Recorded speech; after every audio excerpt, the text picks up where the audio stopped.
ඔයාලත් දන්න ඇති අහල ඇති මේ ඉන්ට්‍රවර්ඩ්ස් කියන කැටගරියකට අයිති වෙන පුද්ගලයන් ගැන. මේ වගේ අයට කට්ටිය වැඩිපුර ගැවසෙන තැනකට ගිහින් ආවහම ලොකු මහන්සියක් දැනෙනවා. ඔයාල දන්නවද ඇයි මෙහෙම වෙන්න කියලා.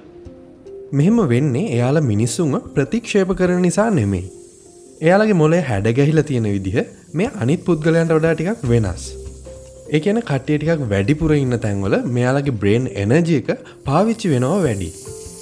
මේක තේරෙන විදිහට කිව්වොත් එක්ස්ට්‍රෝවර්ඩ්ස්ලා කට්ටිය වැඩිපුර ඉන්න තැන්වලදී තමන්ගේ ශක්තිය තවත් වැඩි කරගන්නවා. ඒත් ඉන්ට්‍රෝවර්ඩ්ස්ලාට දැනෙන්නේ මේකේ අනිත් පැත්ත. ඒ නිසා සෝෂලයිසින් කියන එක, ඒ කියන්නේ පිරිස වැඩිපුර ආශ්‍රය කරන එක මේ ඉන්ට්‍රෝවර්ඩ්ස්ලාට දැනෙන්නේ මෙන්ටල් වර්ක්අවුට් එකක් විදිහට. ඒ නිසා මේ ඉන්ට්‍රෝවර්ඩ්ස්ලාට ආපහු රීචාර්ජ් වෙන්න ටිකක් තනියෙන් ඉන්න අවශ්‍ය වෙනවා. මෙහෙම වෙන්නේ එයාලගේ ඇටිටියුඩ්ස් නිසාම නෙමෙයි. ඒක එයාලගේ මොළය හැඩ ගැහිලා තියෙන විදිහ.